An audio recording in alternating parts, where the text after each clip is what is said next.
Hello, algebra students. Welcome back. We are in section 3.2 today. We're going to do example 1. And our objective for this particular example is I'm going to show you, first of all, explain what a relation is. So I'll define it for you. And then I'm going to show you ways that you can express it. There's 3 ways that we can express it. We can write relations in a table, as a graph, and as a mapping, okay? So let's go ahead and get started. Let's start right here with the definition of a relation. Very simply, it's a set of ordered pairs.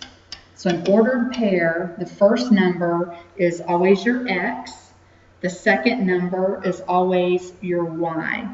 And relations can be shown in 3 representations: as a table, as a graph, or as something called a mapping diagram. I know that's kind of weird. You may not have ever heard of that before. It's really simple, so please don't let it bother you. I promise you're going to do great. Okay, so example 1 says we're going to show the multiple representations of the relation that's given. And it says express the relation for the track meet scoring system. And they give us, this is a relation. If you see ordered pairs, there's an ordered pair, there's an ordered pair, there's an ordered pair, and here's one. Okay, ordered pair.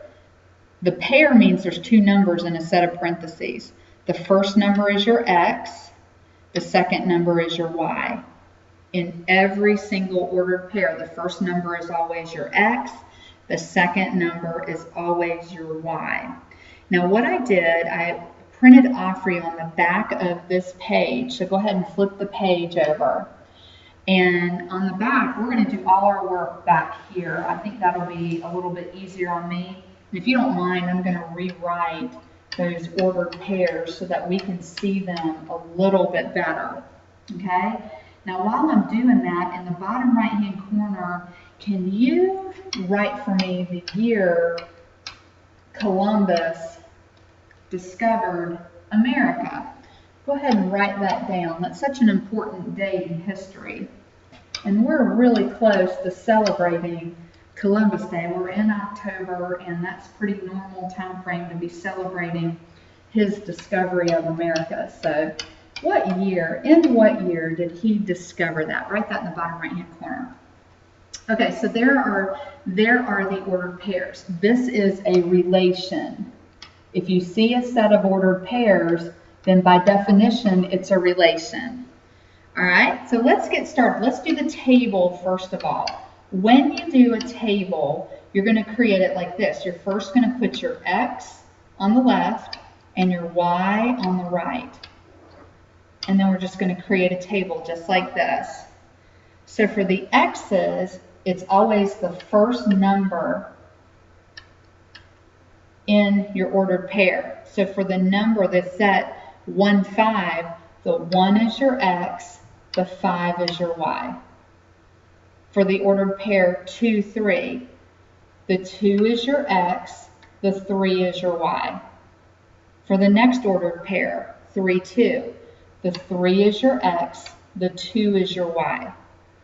And then for the last one, 4, 1, 4 is your x, 1 is your y. That's how you do a table. It's really simple. Okay? Now, if we're going to do a graph, I think you did a little bit of graphing last year in pre-algebra. So we're going to, since all the numbers are positive, we're going to stick with a quadrant 1 graph. Okay? And what that means is, all the numbers are pretty, it looks like on the x, this is your x-axis here. The horizontal axis is always your x-axis. And we'll label this 1, 2, 3, 4. So we're looking at these lines right here, not in between, not in the spaces, but the line that intersects, that my red line crosses over. That's exactly 1, 2, 3, 4. Okay. And then this is your y-axis, and we need, let's see, 1, 2, 3, 5. So 1, 2, 3, 4, 5. So we'll label each of these. 3, 2, and 1. Now this little point of intersection here, this is your origin, and that's just where x is 0 and y is 0. So the name of that point is always 0, 0, and we call it in algebra the origin. So that's just a little extra information there.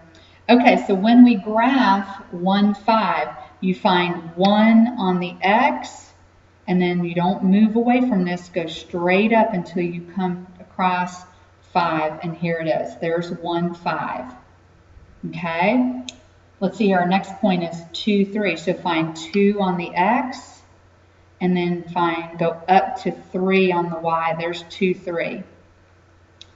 3, 2, find 3 on the x. See where my pencil tip is? And then find positive 2 on the y. Good.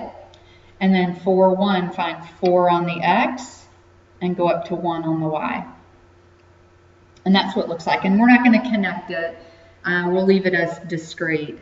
All right, so that was a graph. Now let's do a mapping. This is kind of weird. I'm not totally sure I like these little mapping things.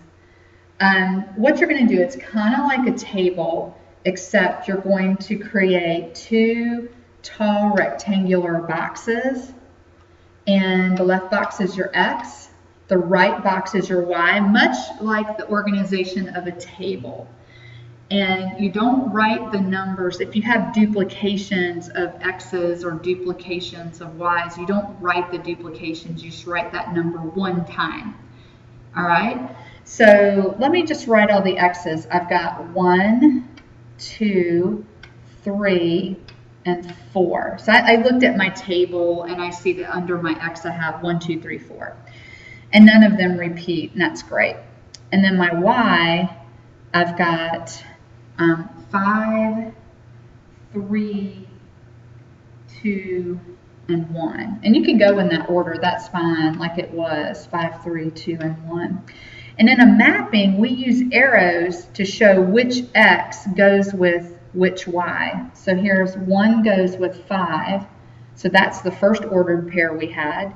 2 goes with 3, 3 goes with 2, and 4 goes with 1. And that's a mapping. That's really, it's like a table in essence. It really is really similarly structured to a table, but it's really not. You're using arrows to connect which numbers go together. And it is possible to have an x that goes with 2 y's, or a y that goes with 2 x's. That's also possible. That didn't happen in this example, but that is possible. So that's the basics, guys. That's how you do a table, a graph, and a mapping. And we will practice this in class tomorrow. So bring your questions if you have any, and we'll talk about them.